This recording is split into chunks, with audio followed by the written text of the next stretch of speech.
Hello नमस्कार, कैसे हैं आप सभी। उम्मीद करते हैं जहाँ भी होंगे स्वस्थ होंगे, मस्त होंगे, व्यस्त होंगे। एक बार फिर से मैं सत्यवंत सर आप सभी का हार्दिक स्वागत करता हूँ। जैसा कि हम हिंदी में व्याकरण की चर्चा कर रहे हैं, व्याकरण का अध्ययन कर रहे हैं, जिसमें हमने स्वर और व्यंजन को पढ़ा। कल पिछले लेक्चर में हमने अघोषक और स्वरप्राण महाप्राण की बातें की। आज हम चर्चा करेंगे अयोगवाह की।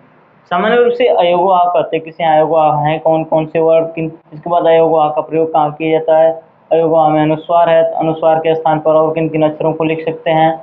इन सामान्य जानकारियों की अनुस्वार का प्रयोग करने का सुझाव किसने दिया, सामान्य चंद चीज़ें यहाँ पर ध्यान देंगे। अगर आपको यह प्रयास पसंद आएगा तो अपने इस वीडियो को अपने दोस्तों के साथ शेयर जरूर कीजिएगा। लगभग आपका समय इस समय हो रहा है 1:48 रात के। इतने टाइम को आपका वीडियो शूट हो रहा है, तो अगर हम मेहनत कर रहे हैं तो थोड़ा सा आप भी प्रयास आपको अच्छा लग रहा है तो अपने दोस्तों को शेयर ज़रूर करें, ताकि थोड़ा सा आगे चीज़ें बढ़ पाएँ। अगर आगे चीज़ें बढ़ेंगी तो मोटिवेशन मिलेगा, और मोटिवेशन मिलेगा तो और बेहतर करने का प्रयास किया जाएगा। तो शुरू करते हैं। अयोगवाह। जैसा कि हम जानते हैं कि हिंदी वर्णमाला में वर्ण दो प्रकार के होते हैं। कौन कौन से? तो एक स्वर और दूसरे व्यंजन। स्वर वर्ण और व्यंजन वर्ण। इसके बाद एक अलग वर्ड होता है, अन्य वर्ड होता है, जिसको हम कहते हैं अयोगवाह।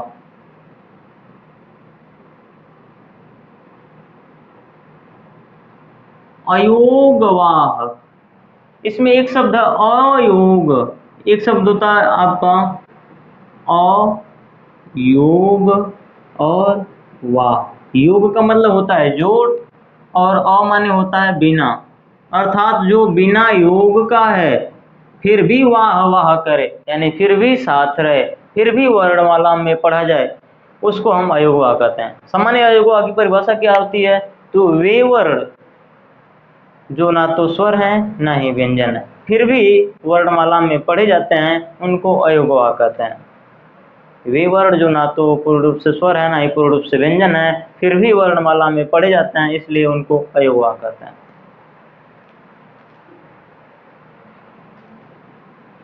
हिंदी में अयोगवाह वर्णों की संख्या कितनी है? तो हिंदी में अयोगवाह वर्णों की संख्या 2 है। ये दो कौन कौन से हैं सर? तो आपका जिसको हम कहते हैं अंग और अह। अंग को सामान्य रूप से अनुस्वार कहा जाता है, और अह को विसर्ग कहा जाता है। अयोगवाह कितने हैं? तो 2 हैं। कौन कौन से? अनुस्वार और विसर्ग। सामान्य रूप से प्रश्न पूछा जाता है अनुस्वार और विसर्ग क्या है? स्वर हैं, व्यंजन हैं, अर्धस्वर हैं कि अयोगवाह हैं।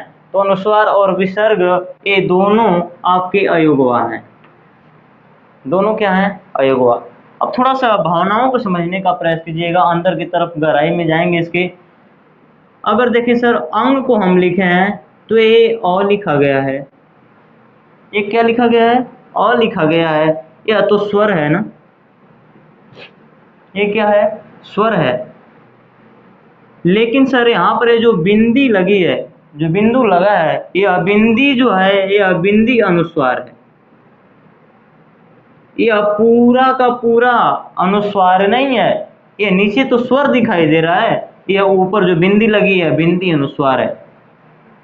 उसी प्रकार से ये जो अह है आपका, ये पूरा अह नहीं है। ये जो बाद में जो बिंदु लगा है, यह बिंदु क्या कहलाता है? अयोगवाह कहलाता है, बिंदु विसर्ग कहलाता है। अर्थात अनुस्वार का चिन्ह क्या होता है? एक बिंदु होगा किसी भी वर्ण के ऊपर, किसी भी नहीं स्वर के ऊपर होता है, जिसके बाद अह अर्थात विसर्ग के लिए 2 बिंदु का प्रयोग किया जाता है। ये पूरा आपका विसर्ग नहीं है।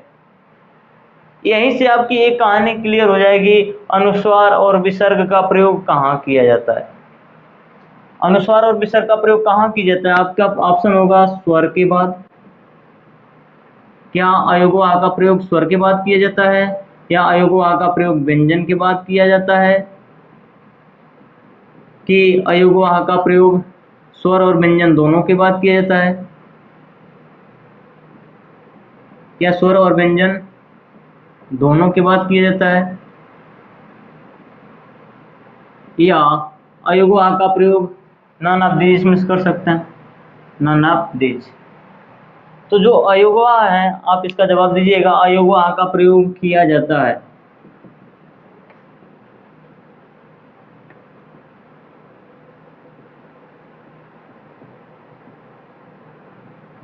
अयोगवाह का प्रयोग किया जाता है स्वर के बाद, व्यंजन के बाद, कि स्वर और व्यंजन दोनों के बाद, कि इनमें से कोई नहीं। सामान्य आपका जवाब होगा सर स्वर के बाद। जो अयोगवाह अनुस्वार और विसर्ग हैं, इन दोनों का प्रयोग सदैव और सदैव केवल और केवल स्वर के बाद किया जाता है, कभी भी इनका प्रयोग व्यंजन के बाद नहीं होता है। क्या कभी हम ऐसे देखे हैं कंग? नहीं ना, जब भी देखे होंगे तो कंग ऐसे ही देखे होंगे। अगर इसको अगर फुटकर करते हैं तो क धन अ हो जाता है। ये जो बिंदी लगी है क्या क के ऊपर लगी है क्या? नहीं सर, ये किसके ऊपर लगी है? अ के ऊपर लगी है। अर्थात अनुस्वार का प्रयोग किसके बाद किया गया है? स्वर के बाद कि व्यंजन के बाद? तो स्वर के बाद ही किया गया है। भावनाओं को समझ रहे होंगे आप। उसी प्रकार से अगर हम क लिखे हैं या क, जिसे हम 12 खड़ी पढ़ेंगे उसमें क पढ़ेंगे, ख ग इत्यादि पढ़ते जाएंगे आगे, तो ध्यान देंगे यहाँ पर जब क लिखे हैं तो क को फुटकर करेंगे तो होगा क धन अ। अर्थात ये जो बिंदी लगी है क के बाद लगी है कि अ के बाद, अर्थात स्वर के बाद लगी है कि व्यंजन के बाद, तो कहेंगे कि स्वर के बाद लगी है। अर्थात ये जो विसर्ग है, विसर्ग किसके बाद लगा है? स्वर के बाद लगा है। अर्थात अनुस्वार और विसर्ग का प्रयोग सदैव और सदैव स्वर के बाद किया जाता है, व्यंजन के बाद कभी भी अयोगवाह का प्रयोग अर्थात अनुस्वार विसर्ग प्रयोग नहीं करते हैं। ठीक है ना? आइए आगे चलते हैं।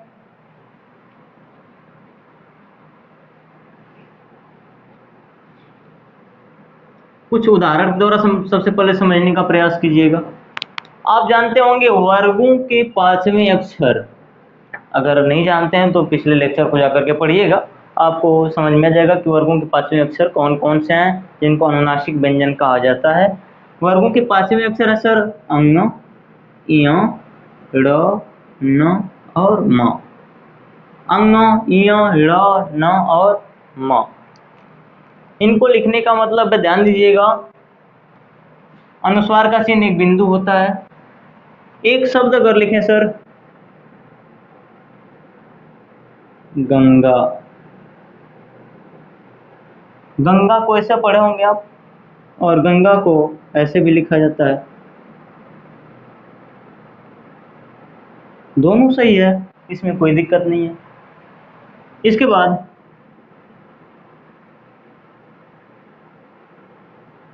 व्यंजन आप ऐसे भी लिखा हुआ पढ़े होंगे। इसके बाद व्यंजन आप ऐसे भी पढ़े होंगे।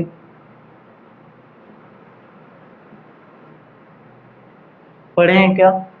जी बिल्कुल पढ़े हैं, दोनों सही है वर्तनी की दृष्टि से। इसके बाद घंटा ऐसे लिखा हुआ पढ़े हैं क्या?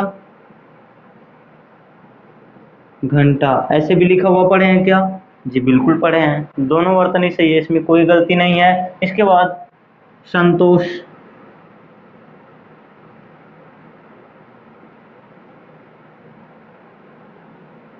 संतोष, संतोष में सॉरी इसको मिटाता है, ऐसे पढ़े होंगे आप। संतोष ऐसे भी पढ़े होंगे लिखा हुआ, इसमें कोई दिक्कत नहीं। इसके बाद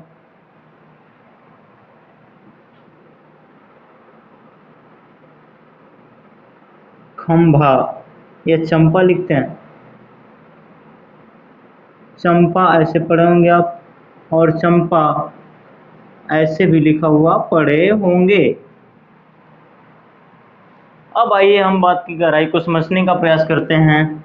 यहाँ पर आपको अनुस्वार दिखाई दे रहा है, अनुस्वार के स्थान पर यहाँ पर कौन सा अक्षर लिख दिया गया है? अंगा। यहाँ पर अनुस्वार के स्थान पर कौन सा अक्षर लिख दिया गया है? इया। यहाँ पर अनुस्वार के स्थान पर कौन सा अक्षर लिख दिया गया है? ड़। यहाँ पर अनुस्वार है, अनुस्वार के स्थान पर यहाँ पर कौन सा अक्षर हो गया? न। यहाँ पर अनुस्वार के स्थान पर कौन सा अक्षर हो गया? म। अर्थात आप देख पा रहे होंगे कि अनुस्वार के स्थान पर अंग लिख सकते हैं, अनुस्वार के स्थान पर इया भी लिखा जा सकता है, अनुस्वार के बाद स्थान पर ड़ भी लिखा जा सकता है, अनुस्वार के स्थान पर न भी लिखा जा सकता है, और अनुस्वार के स्थान पर म भी लिखा जा सकता है। ठीक है ना। ध्यान देंगे, ये जो अनुस्वार के स्थान पर पांचवा अक्षर लिखा जाता है, इसको लिखने का सुझाव बाबू श्याम सुंदर दास ने दिया। सामान्य प्रश्न बनेगा, अनुस्वार के स्थान पर वर्गों के पांचवें अक्षर को लिखने का सुझाव, या वर्गों के पांचवें अक्षर के स्थान पर, अगर हम ऐसे लिख पा रहे हैं तो इसको ऐसे भी लिख सकते हैं, वर्गों के पांचवें अक्षर अर्थात अंग, इ, ड़, न, म के स्थान पर अनुस्वार लिखने का सुझाव किसने दिया? तो वर्गों के पांचवें अक्षर के स्थान पर अनुस्वार लिखने का सुझाव बाबू श्याम सुंदर दास ने दिया। किसने?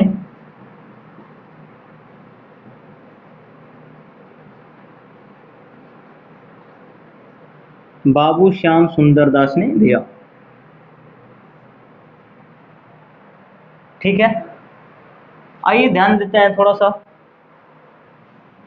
गंगा को हम ऐसे लिख सकते हैं, व्यंजन को लिख सकते हैं, घंटा को ऐसे लिख सकते हैं, संतोष को भी लिख सकते हैं, चंपा को भी ऐसे लिख सकते हैं, लेकिन एक शब्द हम पढ़ते हैं सर, संविधान। संविधान को ऐसे लिखा जाता है। क्या संविधान को हम ऐसे लिख सकते हैं? क्या यहाँ पर पांचवा अक्षर लिख सकते हैं? नहीं सर, ये गलत होगा, सही होगा। यानी कि यहाँ पर अनुस्वार पांचवा अक्षर नहीं लिखा जा सकता। संहार लिखते हैं, क्या संहार को हम संहार लिख सकते हैं? नहीं सर, यह गलत हो जाएगा, यह सही होगा। अर्थात यहाँ पर अनुस्वार के स्थान पर पांचवा अक्षर नहीं लिखा जा सकता। तो ध्यान देंगे, अनुस्वार के स्थान पर पांचवा अक्षर कब लिख सकते हैं? यहाँ पर ध्यान देंगे, अनुस्वार के बाद कौन सा अक्षर आया है? तो अनुस्वार के बाद ग आया है। ग किस वर्ग का है? तो बताएंगे क वर्ग का है। अनुस्वार के बाद क आया, यहाँ पर अनुस्वार के बाद कौन सा अक्षर आया? ज आया। ज किस वर्ग का है? तो बताएंगे च वर्ग का है। यहाँ पर अनुस्वार के बाद कौन सा अक्षर आया? ट आया। अनुस्वार के बाद किस वर्ग का अक्षर आया? तो ट वर्ग का अक्षर आया। अगर वर्ग के अक्षर को नहीं समझ पा रहे हैं तो आप पिछले लेक्चर को जाकर के जरूर पढ़िएगा। इसके बाद यहाँ पर अनुस्वार के स्थान पर कौन सा अक्षर आया? त आया। किस वर्ग का है? त वर्ग का है। यहाँ पर अनुस्वार के बाद कौन सा अक्षर आया? प आया। अनुस्वार के बाद किस वर्ग का व्यंजन आया है? किस वर्ग का अक्षर आया है? तो बताएंगे प वर्ग का अक्षर आया है। तो ध्यान दीजिएगा, अनुस्वार के बाद जिस वर्ग का व्यंजन आता है, अनुस्वार के बाद जिस वर्ग का व्यंजन आता है, अनुस्वार उसी वर्ग का पांचवा अक्षर हो जाता है। जैसे अनुस्वार के बाद क वर्ग का अक्षर आया है तो अनुस्वार क वर्ग का पांचवा अक्षर हो जाएगा, यानी कि क ख ग घ अंग। अनुस्वार के बाद च वर्ग का अक्षर आया, इसलिए अनुस्वार च वर्ग का पांचवा अक्षर हो जाएगा, च छ ज झ इ। अनुस्वार के बाद ट वर्ग का अक्षर आया, इसलिए अनुस्वार ट वर्ग का पांचवा अक्षर हो जाएगा। अनुस्वार के बाद त वर्ग का अक्षर आया, इसलिए अनुस्वार त वर्ग का पांचवा अक्षर न हो जाएगा। अनुस्वार के बाद प वर्ग का अक्षर आया, इसलिए यह अनुस्वार जो होगा आपका प वर्ग का पांचवा अक्षर हो जाएगा।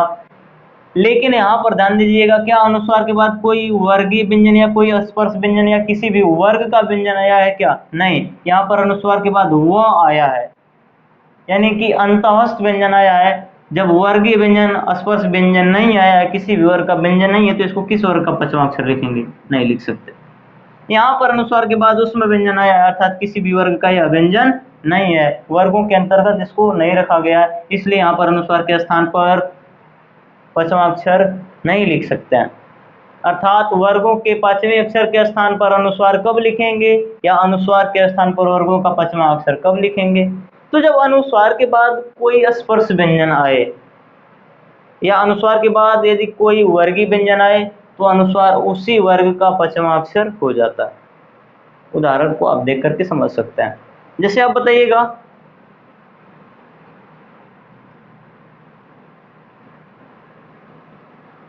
मेरा ही नाम है, जैसे आप ले लेते हैं सत्यवंत।